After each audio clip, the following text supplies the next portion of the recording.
À la nuit tombée à la Grange de Hol, on regarde des films d'horreur.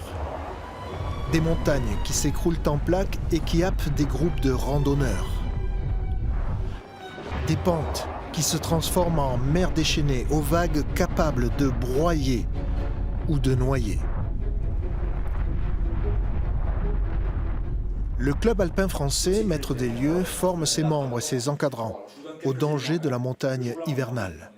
Souvent, l'auteur du crime n'est pas la nature, mais l'homme et ses décisions absurdes. Dans plus de 90% des accidents d'avalanche, on a affaire à des skieurs expérimentés qui ont oublié de respecter les règles élémentaires, en particulier qui s'appuient sur des méthodes reconnues par l'ensemble des professionnels, mais également aujourd'hui par les différentes fédérations qui pratiquent ces sports. Le lendemain, ski de randonnée ou raquettes aux pieds, les 16 stagiaires du CAF vont confronter la théorie au terrain par une excursion vers le pic Larry. Je suis un tel stage pour avoir une meilleure connaissance de la neige, qui est un élément dangereux, et pour accéder à plus d'autonomie dans mes randonnées. Le but, c'est d'amener des gens débutants ou moyennement confirmés dans des endroits où on les met le maximum en sécurité. Donc là, on vient se confronter avec des professionnels en montagne.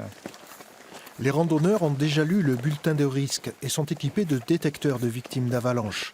Après une progression de 20 minutes, Frédéric Cabot va leur proposer une première coupe pour évaluer les risques de départ naturel ou accidentel du manteau neigeux.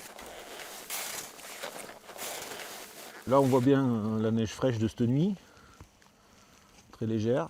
Et après, ici, la croûte de regel, jusqu'à là, qui n'est pas très épaisse non plus. Et dessous, quelque chose de très dur. Là, le doigt, il rentre plus, ou à peine. Là, encore moins. Et après, c'est homogène jusqu'au sol. Voilà. Ça ne pourrait bouger que si ça se gorgeait d'eau. Ces stages tendent à rationaliser la montagne, à faire acquérir des procédures pour éviter les prises de risques. On travaille sur trois domaines différents. La nivologie, évidemment. On travaille également sur la partie connaissance du terrain. Donc là, on est plutôt sur la lecture de cartes. Et le dernier facteur qui aujourd'hui est réellement pris en compte depuis une dizaine d'années, le facteur humain. Portés par la vogue du hors-piste, de plus en plus de personnes veulent pratiquer la montagne hors des sentiers battus et découvrir que même par moins 5 degrés et sous la neige, la montagne peut rester un plaisir.